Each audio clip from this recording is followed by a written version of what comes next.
Bismillahirrahmanirrahim. Assalamualaikum warahmatullahi wabarakatuh. Waalaikumsalam warahmatullahi wabarakatuh. Bismillahirrahmanirrahim. Innal hamdalillah nahmaduhu wa nasta'inuhu wa nastaghfiruh wa na'udzu billahi min shururi anfusina wa min sayyiati a'malina. May yahdihillahu fala mudilla lahu wa may yudlilhu fala hadiya lahu. أشهد أن لا إله إلا الله وحده لا شريك له وأشهد أن محمدا عبده ورسوله اللهم صل وسلم على سيدنا محمد وعلى آله وأصحابه ومن تبعهم بإحسان إلى يوم القيامة فقال الله تعالى في القرآن الكريم بسم الله الرحمن الرحيم وقال الذين لا يرجون لقاءنا لولا أنزل علينا الملائكة أو نرى ربنا لقد استكبروا في أنفسهم وعتوا عتوا كبيرا صدق الله العظيم أما بعد. Karam Ustaz Dr. Andes Haji Suparti yang saya muliakan dan terima kasih atas waktunya yang telah mengisi jam kajian Tahsin Al-Quran yang sebenarnya saya sudah WA mulai tadi malam ke Ustadz Wahid untuk memandu taksin karena saya kebetulan ada kuliah subuh di luar tadi nih, jadi agak lari-lari juga masih terlambat juga. Kepada Bapak Ibu, para jamaah semuanya, rahimakumullah, dan para pengurus serta para kiai punya yang bergabung dalam kajian online Asyifa pada pagi hari ini yang saya muliakan. Alhamdulillahirabbil alamin. Kita bersyukur kehadirat Allah Subhanahu wa taala atas nikmat rahmat taufik hidayah inayahnya yang telah diberikan kepada kita sekalian. Sehingga alhamdulillahirabbil alamin kita masih diberikan kesempatan untuk bertemu Syahrul Mubarak, bulan yang penuh berkah, Syahrul Quran, bulan diturunkan Al-Quran, bahkan nama-nama lain daripada bulan Ramadan ini sangat banyak. Insya Allah nanti akan kita sampaikan pada kajian Al-Quran dan doa khutmil Quran. Mudah-mudahan kita sekalian senantiasa tetap istiqomah untuk bisa mengkaji ilmu-ilmu Allah, sehingga dengan bertambahnya ilmu-ilmu yang kita terima ini, semoga menjadi wasilah untuk bertambah dekatnya kita dengan Allah Subhanahu wa ta'ala. Allahumma amin ya rabbal alamin. Salawat salam semoga tetap tersampaikan kepada Rasulullah Muhammad sallallahu alaihi wasallam atas petunjuk, bimbingan, dan pengarahan beliaulah, sehingga kita mampu untuk membedakan mana yang hak, mana yang batil, mana yang larangan, mana yang perintah, mana yang halal, mana yang haram. Semuanya adalah karena petunjuk Rasulullah Muhammad sallallahu alaihi wasallam, baik melalui Al-Qur'anul Karim maupun juga hadis-hadis Rasulullah Muhammad sallallahu alaihi wasallam. Bapak Ibu para jamaah rahimakumullah, penjelasan menjelaskan orang yang disombongi, tingkat dan bagian-bagiannya, dan buah-buah kesombongan itu. Jamaah rahimakumullah, ketahuilah kiranya bahwasanya yang disombonginya adalah Allah Subhanahu wa ta'ala atau Rasul-Rasulnya atau makhluk-makhluk Allah yang lain. Jadi para jamaah, memang manusia ini dijadikan oleh Allah sebagai orang yang zalim, orang yang suka menganiaya diri sendiri, bahkan dijadikan oleh Allah, manusia ini adalah orang yang jahil, orang yang bodoh. Yang dengan kedolimannya dan kebodohannya itu, yang kemudian menyebabkan dirinya menjadi sombong, ya. Sombong terhadap Allah, sombong terhadap Rasul-Rasulnya, dan bahkan sombong kepada makhluk-makhluk Allah. Oleh karena itu para jamaah, sifat sombong ini jika dilihat dari orang yang disombongi, atau kesombongan ini jika dilihat dari objek yang menjadi sasaran untuk kesombongan itu, maka ada 3 macam. Yang pertama, orang yang disombongi atau objek kesombongan seseorang itu yang pertama, sombong kepada Allah. Naudzubillah min dzalik. Jadi ada loh jamaah, manusia itu yang sombong kepada Allah. Masya Allah. Ini kedzaliman dan kejahilian yang luar biasa. Perbuatan durhaka yang luar biasa. Sombong kepada Allah. Masya Allah. Jamarahullah. Jadi sombong kepada Allah itu adalah sombong yang paling keji. Sombong itu sendiri sudah jelek, tapi ketika sombong itu objeknya Allah, yang disombongi itu Allah, itu adalah kesombongan yang paling keji. Jamarahullah. Tidak ada yang menggerakkannya, kesombongan terhadap Allah itu, kecuali karena kebodohan seseorang itu. Ya. Adalah karena kelacuran seseorang itu. Seperti yang dilakukan oleh Raja Namrud misalnya. Namrud itu mengatakan pada dirinya, aku akan memerangi Tuhan yang punya langit. Masya Allah. Jadi Raja Namrud itu pernah mengatakan, aku akan memerangi Tuhan yang punya langit. Sebagaimana yang telah diceritakan oleh segolongan orang-orang yang bodoh. Bahkan apa yang diceritakan oleh orang-orang yang mengaku-ngaku sebagai Tuhan. Seperti Fir'aun misalnya. Dan yang lainnya. Maka karena kesombongan Fir'aun itu, sehingga ia berkata, Fir'aun itu, Ana rabbukumul a'la. Sayalah Tuhan yang paling tinggi. Na'udzubillah min dzalik. Itu perkataan Fir'aun. Ana rabbukumul a'la.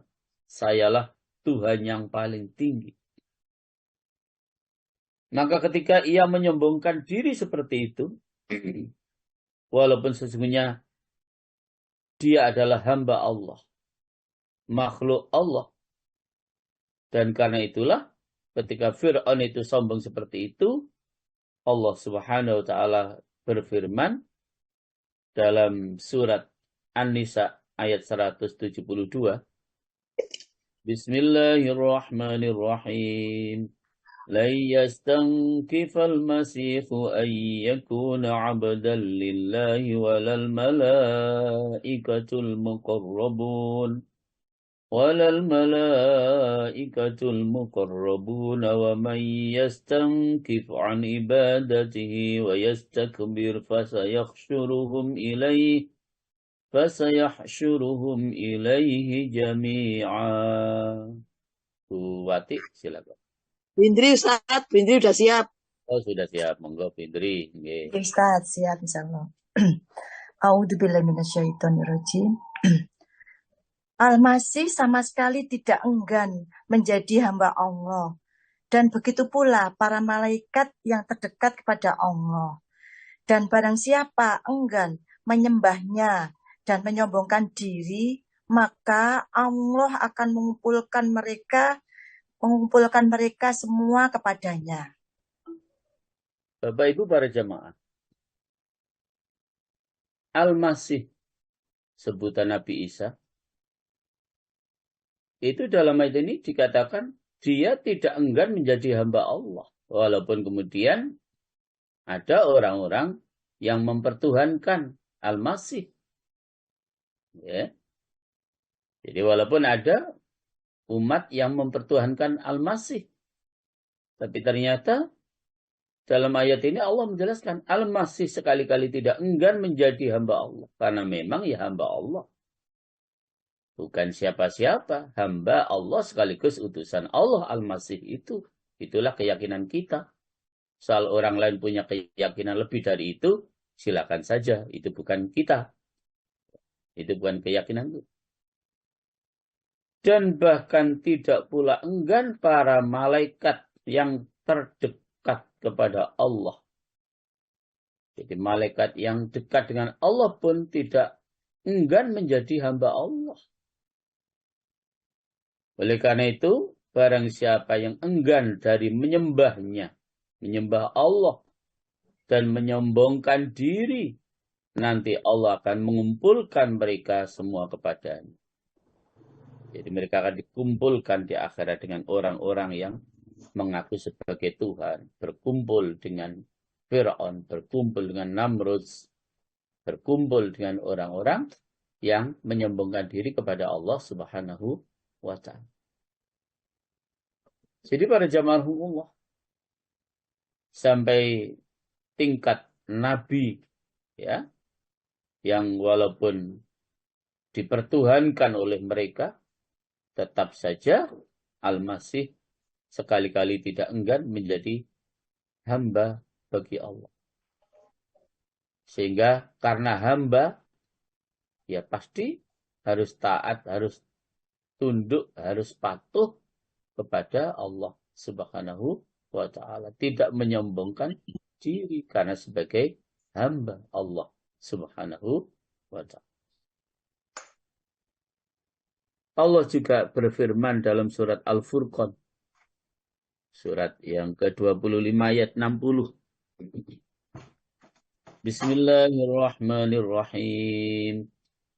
وَإِذَا قِيلَ لَهُمُ اسْجُدُوا لِلرَّحْمَنِ قَالُوا وَمَا الرَّحْمَنُ قَالُوا وَمَا الرَّحْمَنُ أَنَسْجُدُ لِمَا تَأْمُرُنَا وَزَادَهُمْ نُفُورًا.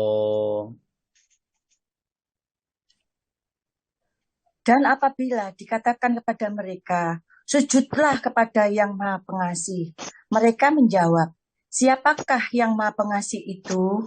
Apakah kami harus sujud kepada Allah yang engkau Muhammad perintahkan kepada kami bersujud kepadanya? Dan mereka makin jauh lari dari kebenaran. Bapak Ibu rahmatullah. Jadi ketika dikatakan kepada mereka, sujudlah kamu sekalian kepada yang Maha Penyayang, Maha Pengasih. Mereka menjawab, siapakah yang Maha Penyayang itu? Apakah kami akan sujud kepada Tuhan yang kamu perintahkan kami bersujud kepadanya? Dan perintah sujud itu menambah mereka jauh dari ini. Masya Allah. Jadi ketika Rasulullah memerintahkan mereka untuk sujud kepada Allah yang Maha Pengasih, justru mereka menyombongkan diri. Siapakah yang Maha Penyayang itu? Apakah kami akan sujud kepada Tuhan yang kamu perintahkan kami bersujud kepadanya? Menyombongkan diri, tidak mau bersujud kepada Allah, bahkan menyombongkan diri di hadapan Rasulullah Shallallahu Alaihi Wasallam karena dianggap Rasul itu tidak pantas menjadi seorang utusan karena menganggap status sosialnya yang rendah, anak yatim yang tidak punya status sosial yang tinggi, jabatan dan lain sebagainya, sehingga mereka menyombongkan diri. Kamu perintahkan saya untuk sujud.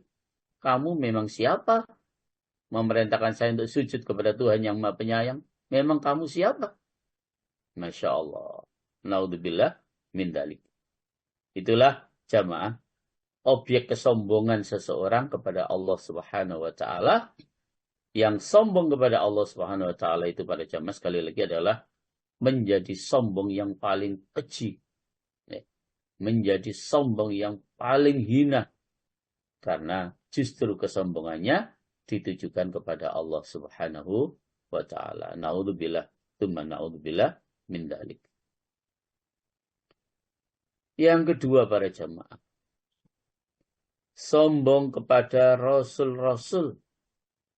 Dari segi memegahkan diri dan mengangkatkan diri dan menyombongkan diri dari mematuhi kepada manusia seperti manusia-manusia yang lainnya.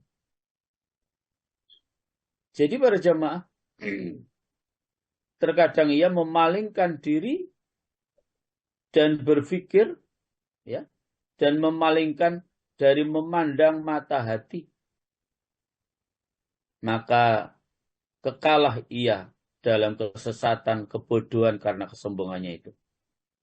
Maka ia tidak mau mematuhi dan ia menyangka bahwa dialah yang benar. Dan terkadang mereka tidak mau mengenal Allah. Akan tetapi dirinya tidak mau taat untuk mematuhi kebenaran dan tidak mau merendahkan diri kepada Rasul-Rasul Allah. Sebagaimana yang telah diceritakan oleh Allah tentang perkataan mereka yang sombong di hadapan para Rasul itu. Misalnya di dalam surat Al-Mu'minun, surat nomor 23, ayat 47. Faqalu anu'minu li basyaraini mithlina, ila akhir ayat. Monggo Bu Indri. Ya Ustaz, 47 nih. Sekedap. Nggih.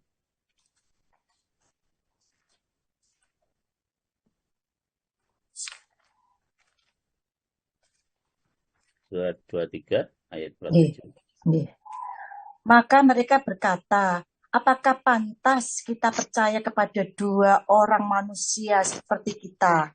Padahal kaum mereka, Bani Israel, adalah orang-orang yang menghambakan diri kepada kita. Bapak Ibu rahimahullah. Dan mereka berkata, apakah patut atau pantas kita percaya kepada dua orang manusia seperti kita juga? Siapa yang dimaksud? Apakah pantas kita percaya kepada dua orang yang mereka juga seperti kita? Yaitu Nabi Musa dan Nabi Harun. Ya. Pantaskah kita percaya kepada orang yang juga seperti kita? Ya. Jadi tidak mau. Enggan untuk melaksanakan perintah-perintah Nabi Musa, perintah-perintah Nabi Harun. Karena merasa bahwa Nabi Musa dan Nabi Harun itu manusia biasa seperti kita. Ngapain kita mau taat kepada mereka? Masya Allah, kesombongan yang luar biasa. Demikian pula perkataan mereka di dalam Al-Quran, dalam surat Ibrahim, surat yang 14 ayat 10. Di penggalan ayat itu Allah dawuh, In antum illa basyarum mithluna. Dibaca lengkap, terjemahnya tidak apa-apa. Monggo Bu.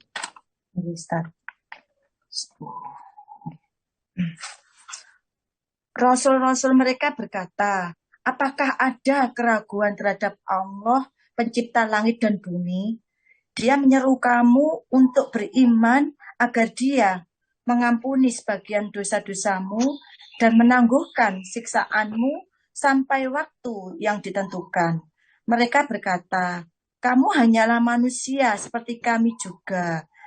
Kamu ingin menghalangi kami menyembah apa yang dari dahulu disembah nenek moyang kami. Karena itu datangkanlah kepada kami bukti yang nyata. Bapak Ibu rahmatullah.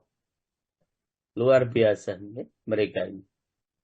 Jadi dalam penggalan ayat itu, In antum illa basyarum mithluna. Kamu tidak lain hanyalah manusia seperti kami juga. Ngapain kamu suruh-suruh saya untuk menyembah kepada Tuhan? Ya. Masya Allah. Jadi melihat sekedar secara fisik lahiriah bahwa para nabi dan para rasul itu manusia seperti kita. Ya. Ngapain kita mau taat terhadap perintahnya, mau patuh terhadap petunjuk-petunjuknya. Ngapain? Kan mereka sama dengan kita. Sombongnya luar biasa. Ya. Bahkan kemudian para jamaah juga dijelaskan oleh Allah kesombongan mereka terhadap para rasul ada di dalam surat Al-Mu'minun.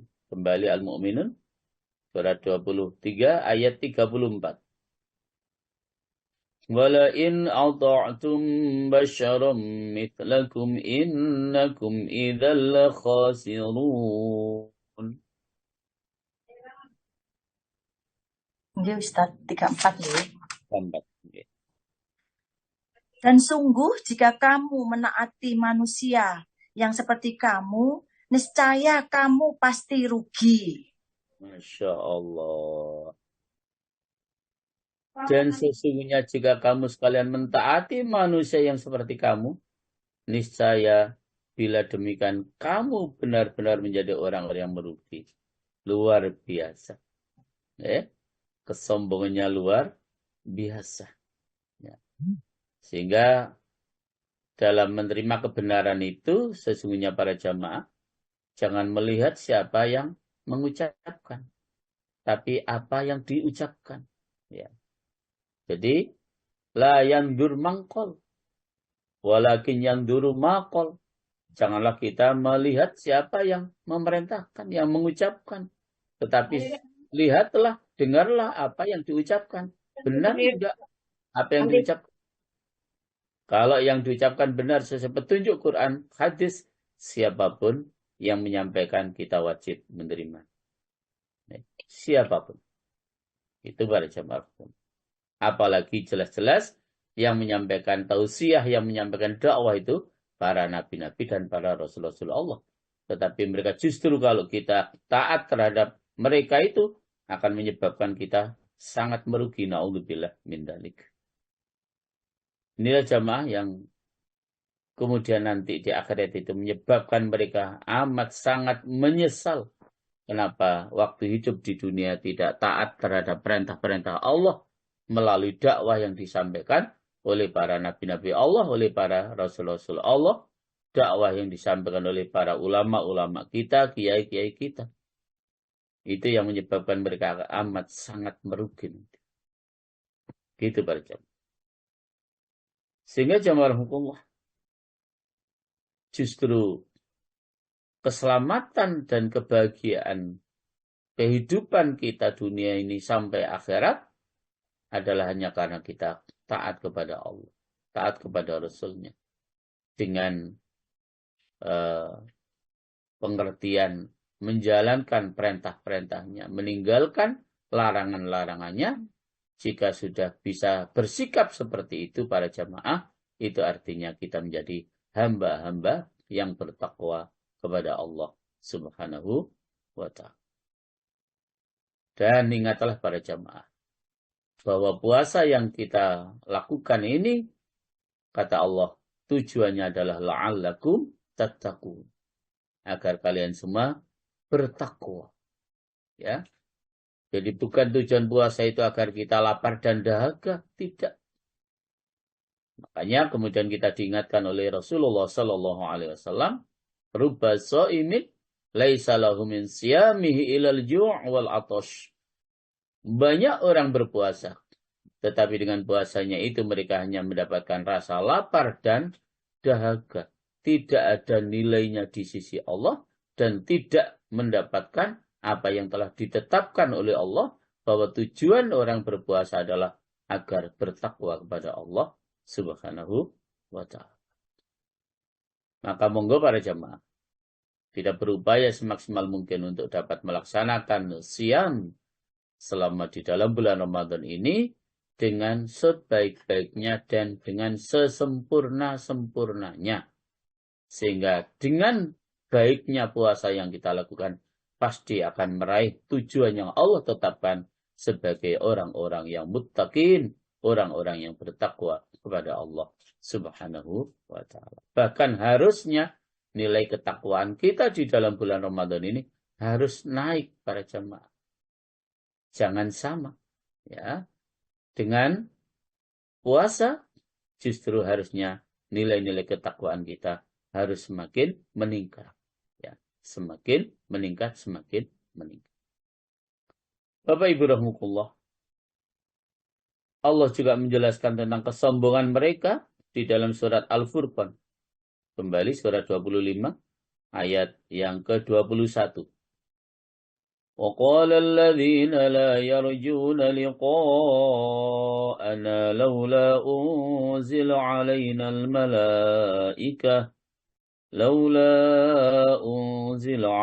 الْمَلَائِكَةُ أَوْ نَرَى رَبَّنَا لَقَدِ اسْتَكْبَرُوا في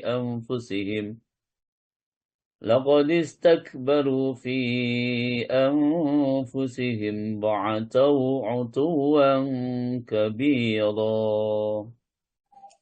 Dan orang-orang yang tidak mengharapkan pertemuan dengan kami di akhirat berkata, mengapa bukan para malaikat yang diturunkan kepada kita? Atau mengapa kita tidak melihat Tuhan kita? Sungguh mereka telah menyombongkan diri. Mereka dan benar-benar telah melampaui batas dalam melakukan kezoliman. Bapak Ibu rahmatullah, sampai seperti itu mereka sombong. Kenapa tidak malaikat saja yang turun ke bumi memerintahkan kita untuk melakukan kebaikan? Kalau itu mereka kan sama dengan kita itu. Ngapain kita taat? Ngapain kita perhatikan? Atau bahkan kalau perlu, kenapa kita tidak bisa melihat Tuhan? Kalau Tuhan yang langsung memerintahkan kita, mungkin kita akan taat. Masya Allah. Jadi sesungguhnya mereka memandang besar tentang diri mereka. Masya Allah. Sampai-sampai yang harus turun berdakwah itu para malaikat, bukan para nabi yang sama dengan mereka. Bahkan kalau perlu, Tuhan yang langsung turun. Ya, itu karena mereka memandang besar tentang diri mereka, dan mereka memang benar-benar telah melampaui batas dalam melakukan kedzaliman. Luar biasa. Ya. Jadi luar biasa kedzaliman mereka itu. Kemudian para jemaah, di dalam surat Al-An'am ayat yang ke-8, Allah juga berfirman, وَقَالُوا لَوْلَا أُنزِلَ عَلَيْهِ مَلَكٌ. Ayat yang ke-8, Bu Indri. Mau kok kamu tuh ngono soalnya aku. Nggih, Ustaz, surat 6 nggih, Ustaz nggih. Nggih, Al-An'am ayat 8. Nggih. Dan mereka berkata, mengapa tidak diturunkan malaikat kepadanya, Muhammad?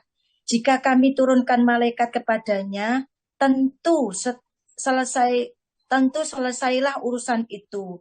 Tetapi mereka tidak diberi penangguhan sedikit pun. Bapak Ibu para jamaah, jadi hampir dengan ayat yang sebelumnya, yaitu Al-Furqan 21. Mereka minta yang turun itu malaikat. Ya. Bukan Muhammad, bukan Nabi dan Rasul yang lain. Ya. Itu para jamaah.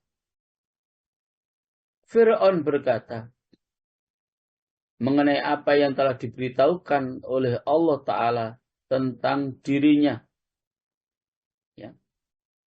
Dalam surat Az-Zukhruf ayat yang ke-53, Allah dawuh, "Au jaa'a ma'ahul malaikatu muqtarinin." Tuh, Indri. Surat 43, Ustaz. Oke. Ayat 53. Yes, ya. Maka mengapa dia Musa tidak dipakaikan gelang dari emas atau malaikat datang bersama-sama dia untuk menggiringkannya? Bapak Ibu rahmatullah. Begitu Fir'aun ya mengatakan dalam penggalan ayat itu, atau malaikat datang bersama-sama dia untuk mengiringkannya. Insya Allah. Luar biasa juga ini Fir'aun. Ya? Bahkan kemudian para jamaah di dalam surat Al-Qasas surah 28 ayat yang ke-39 Allah juga dawuh wastakbara huwa wa junuduhu fil ardi bighairil haqq. Ila akhir ayat. Enggak Bu Indri? Ini Ustaz, 39. Dan dia Fir'aun dan bala tentaranya berlaku sombong di bumi tanpa alasan yang benar. Dan mereka mengira bahwa mereka tidak akan dikembalikan kepada kami. Bapak Ibu rahmukullah. Dan berlaku angkuhlah Fir'aun dan bala tentaranya di bumi Mesir tanpa alasan yang benar. Dan keangkuhan Fir'aun dengan bala tentaranya lupa bahwa mereka juga pada akhirnya harus kembali kepada Allah Subhanahu wa Ta'ala untuk mempertanggungjawabkan segala amal perbuatan yang pernah mereka lakukan saat masih hidup di dunia. Maka Fir'aun itu para jamaah menyombongkan diri kepada Allah. Menyombongkan diri kepada Rasul-Rasulnya. Wahab bin Munabbih berkata, Nabi Musa berkata kepada Fir'aun, berimanlah kamu kepada Allah dan bagimu kerajaanmu. Fir'aun berkata, saya bermusyawarah dulu dengan Haman. Menterinya Fir'aun, Haman itu. Lalu Fir'aun bermusyawarah dengan Haman. Maka Haman berkata, bagaimana kamu adalah Tuhan yang disembah, lalu kamu kembali menjadi hamba yang menyembah. Maka Fir'aun menyombongkan diri dari menyembah Allah dan dari mau mengikuti apa yang disampaikan oleh Nabi Musa alaihissalam. Jadi ketika Nabi Musa menyerukan untuk beriman kepada Allah dan kamu tetap boleh menjadi raja, ya, tetapi kamu yang penting beriman kepada Allah, ya, kerajaan tetap bagimu. Dia bermusyawarah dulu dengan Haman, salah seorang menterinya, dan Haman memberikan semacam nasihat kepada Fir'aun, bagaimana kamu menjadi Tuhan kok sekarang mau Tuhan yang disembah kok sekarang mau menyembah Tuhan yang lain, itu gimana kamu? Kan nanti kamu menjadi sangat hina, menjadi sangat rendah. Masya Allah.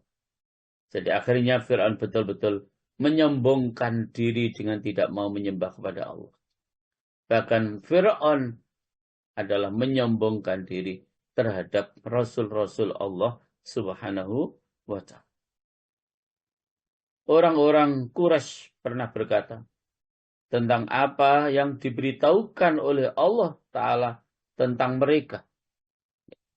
Dalam Az-Zukhruf lagi Bu Indri, ayat 31. وَقَالُوا لَوْلَا نُزِّلَ هَذَا الْقُرْآنُ عَلَى رَجُلٍ مِّنَ الْقَرْيَتَيْنِ عَظِيمٍ. Ini Ustaz sekitar 43 ya. Ayat 31.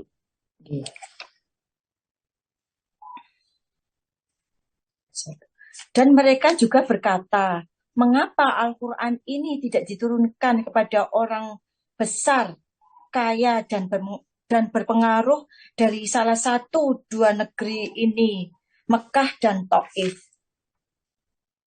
Bapak Ibu, mereka berkata, mengapa Al-Quran ini tidak diturunkan kepada seorang yang besar dari salah satu negeri, yaitu Mekah dan Taif ini.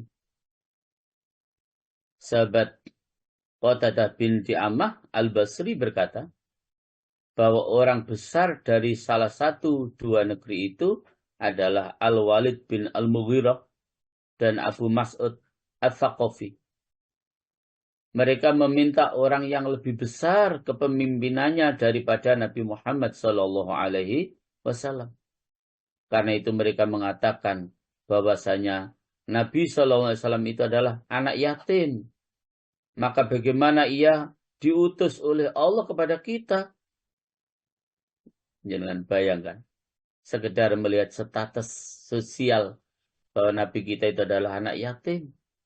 Ya. Bagaimana dia akan memimpin kita? Kenapa tidak yang memimpin adalah orang yang besar di antara dua negeri itu? Al-Walid bin Al-Mughirah dan Abu Mas'ud Al-Thaqafi. Kenapa yang memimpin kita kok anak yatim, miskin lagi? Ya.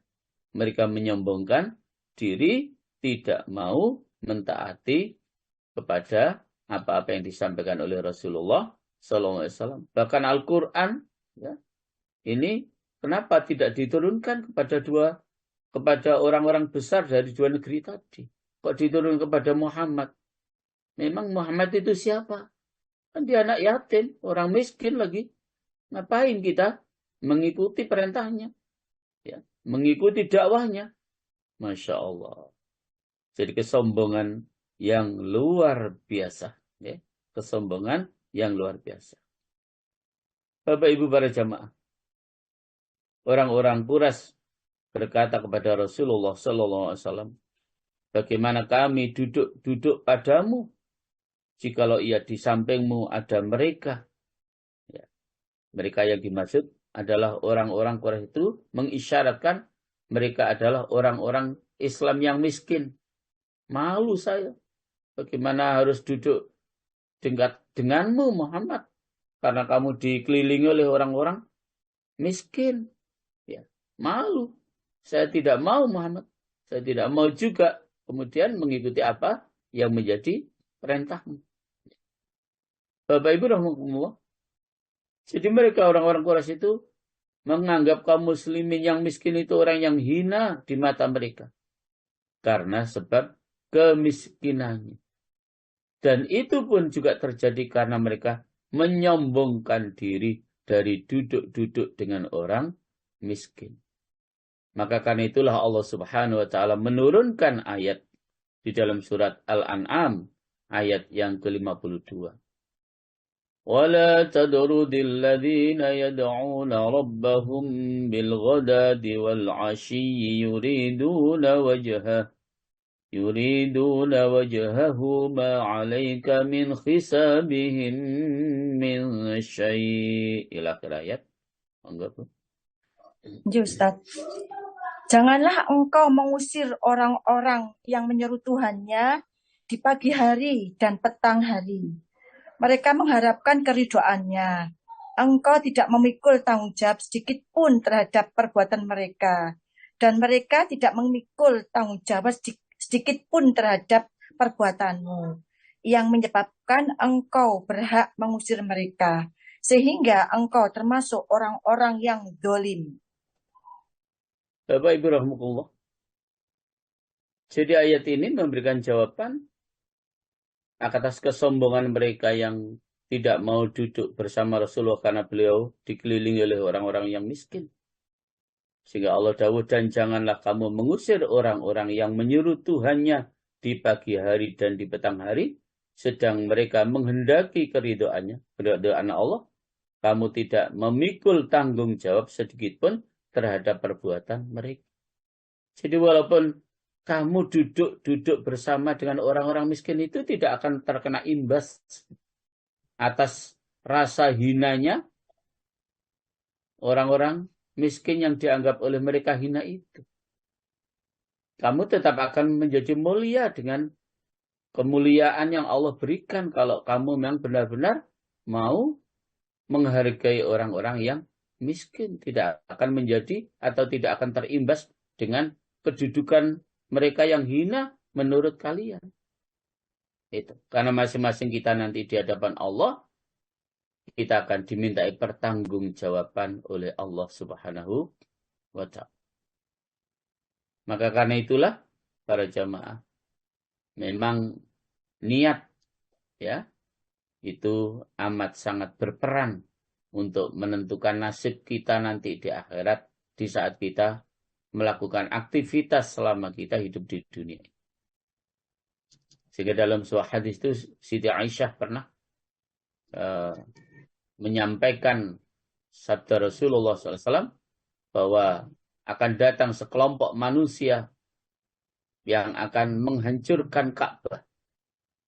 Tetapi sekelompok manusia yang akan menghancurkan Ka'bah itu belum sampai pada Ka'bah, masih berada di tanah yang lapang, langsung mereka di bumi hanguskan oleh Allah, dibenamkan oleh Allah, di dalam perut bumi.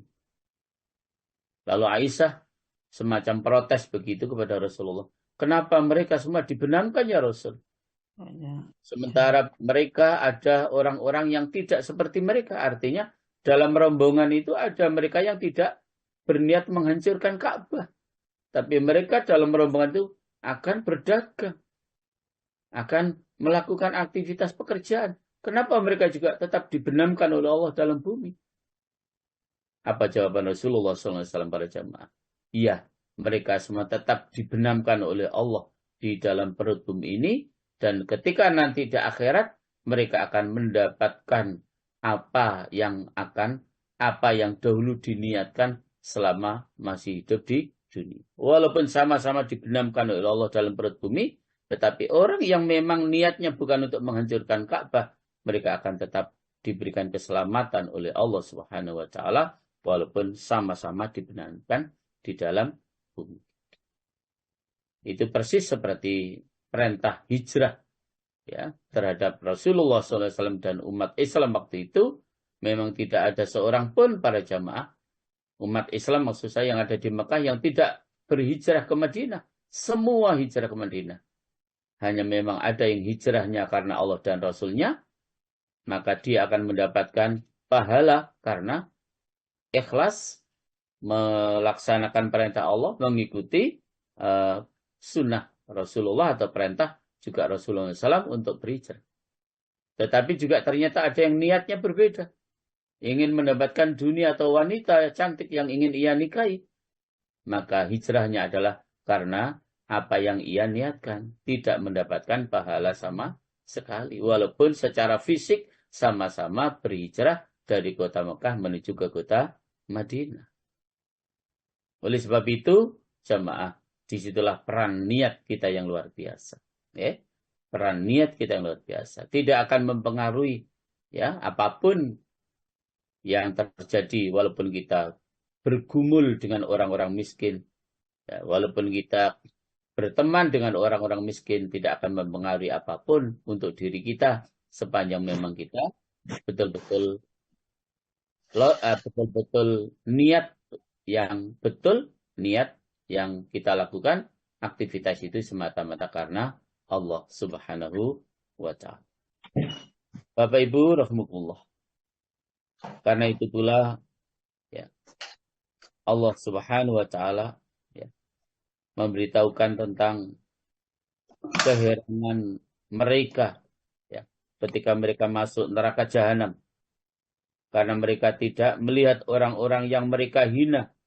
Lalu mereka berkata dalam surat As-Sadd, surat yang ke-38 ayat 62 ya, Allah lalu mereka berkata dalam firman Allah itu, ma lana la nara rijalan kunna na'udduhum minal asyrar. Bu Indri 62. Ya, Ustaz. Yeah. Dan orang-orang durhaka berkata, mengapa kami tidak melihat orang-orang yang dahulu di dunia kami anggap sebagai orang-orang jahat hina. Bapak Ibu, jadi ketika mereka dimasukkan oleh Allah ke dalam neraka jahanam, mereka tidak melihat orang-orang yang mereka hina dahulu. Sehingga mereka kemudian mengatakan, mengapa kami tidak melihat orang-orang yang dahulu di dunia kami anggap sebagai orang-orang yang jahat atau orang-orang yang hina? Ya tentu tidak melihat di dalam neraka. Ya kalian yang ada di dalam neraka karena kalian sombong terhadap Allah, sombong terhadap Rasulullah. Tidak mau untuk mentaati perintah Allah, perintah Rasulullah. Maka orang-orang yang dianggap hina adalah orang-orang yang selalu mencari ridha Allah. Tentu tidak ada di dalam neraka jahanam. Sebagaimana saat mereka masuk di dalam neraka jahanam itu.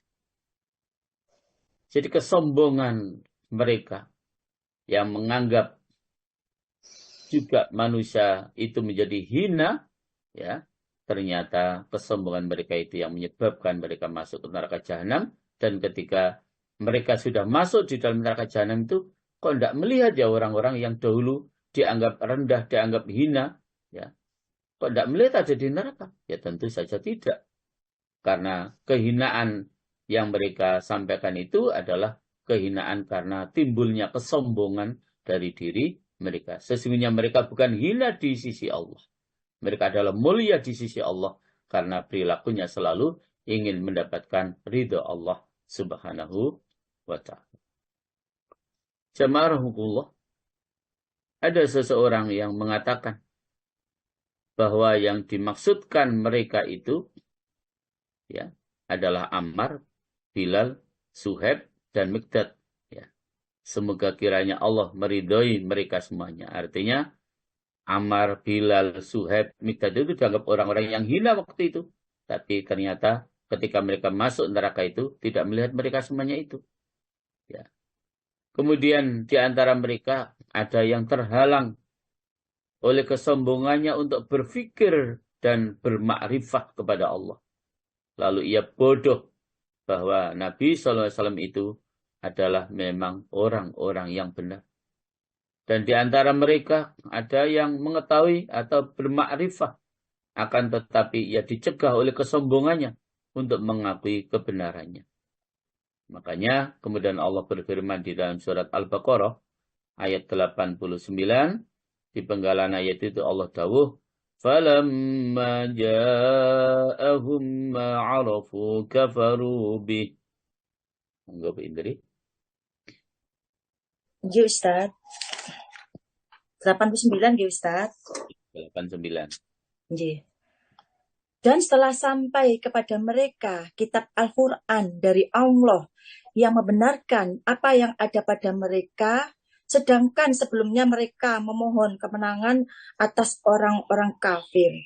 Ternyata setelah sampai kepada mereka apa yang telah mereka ketahui itu, mereka mengingkarinya. Maka laknat Allah bagi orang-orang yang ingkar. Bapak Ibu rahmatullah. Maka setelah datang kepada mereka apa yang telah mereka ketahui, mereka lalu ingkar kepadanya. Karena keingkaran itulah, maka laknat Allah ditumbangkan atau diberikan kepada mereka tersebut. Sampailah akhirnya kepada firman Allah yang ada di dalam surat An-Naml, surat 27. Ayat yang ke-14, Allah Subhanahu wa ta'ala berfirman, وَجَحَدُوا بِهَا وَاسْتَيْقَنَتْهَا أَنفُسُهُمْ ظُلْمًا وَعُلُوًّا ila akhir ayat. Ya Ustaz. Ini. Dan mereka mengingkarinya karena kezoliman dan kesombongannya. Padahal hati mereka meyakini kebenarannya. Maka perhatikanlah bagaimana kesudahan orang-orang yang berbuat kerusakan. Bapak Ibu, dan mereka mengingkarinya karena kezoliman dan kesombongan mereka. Padahal hati mereka meyakini kebenarannya. Jadi ada di antara sebagian mereka itu tahu bahwa dakwah Rasulullah itu benar. Apa yang disampaikan oleh Rasulullah itu benar. Tapi kenapa mereka tidak mau mengikuti? Adalah karena tertutup dengan kesombongan mereka. Jadi tahu mereka bahwa apa yang disampaikan Rasulullah itu benar. Tapi kenapa tidak mau mengikuti? Sekali lagi, karena tertutup dengan sifat sombong mereka. Apa kata dunia nanti kalau saya harus begini? Kalau harus saya mengikuti ini, apa kata dunia? Apa kata dunia? Kata. Bukan apa kata akhirat nanti kalau saya tidak taat. Ya. Sebenarnya bukan kata dunia. Kata akhirat yang harus jadi acuan itu. Apa kata akhirat nanti? Ketika saya tidak patuh terhadap Allah. Ketika saya tidak patuh terhadap Rasulullah. Bukan apa kata dunia. Itu yang harus bisa kita bedakan, jemaah. Berpikir tentang kehidupan yang abad dan abada. Kehidupan yang selama-lamanya. Itu yang harus menjadi acuan dalam hidup kita. Sebab kalau berpikirnya singkat hanya kepentingan hidup di dunia ini, belum tentu itu akan mampu menyelamatkan kehidupan kita di akhirat. Maka jamaah Allah harus bilangnya apa kata akhirat nanti. kalau saya harus tetap seperti ini. Kalau saya harus tetap mengikuti jalan seperti ini. Apa kata akhirat nanti? Ya, dahulukan apa kata akhirat. Jangan didahului dengan apa kata dunia nanti. Itu para jamaah yang harus kita pahami. Kesombongan ini mendekati dari takabur kepada Allah Azza wa Jalla. Meskipun kurang daripadanya. Kesombongan terhadap para Rasul tadi maksudnya. Akan tetapi kesombongan itu adalah menyombongkan diri untuk menerima apa yang diperintahkan oleh Allah. Dan kesombongan untuk merendahkan diri terhadap Rasulnya tentang apa-apa yang disampaikan oleh para Rasulnya tersebut. Sehingga kemudian mereka tidak selalu menyombongkan diri. Bapak Ibu rahimakumullah. Sombong yang ketiga adalah sombong terhadap hamba-hamba Allah. Dan yang demikian itu dengan membesarkan diri atau menyombongkan diri. Dan menganggap hina orang lain.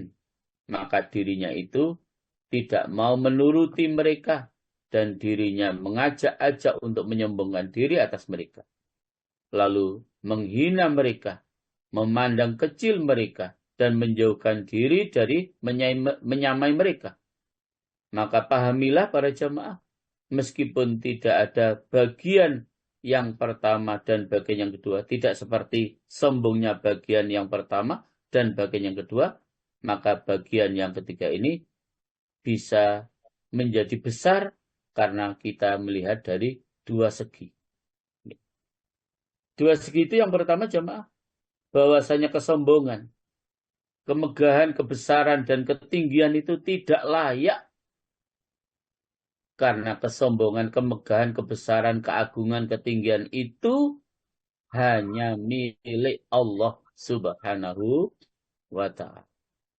Yang maha kuasa itu Allah Subhanahu wa Ta'ala. Yang maha segala-galanya itu Allah Subhanahu wa Ta'ala. Maka bagi hamba ini apa yang dimiliki? Sifat lemah, sifat dhaif, tidak berkuasa atas sesuatu. Maka dari manakah kita bisa menyombongkan diri? Coba para jemaah yang berkali-kali sudah kita dengarkan tausiah daripada para guru-guru kita. Apa yang dapat menyombongkan diri kita ini? Yang menyebabkan diri kita menjadi sombong ini loh apa jemaah?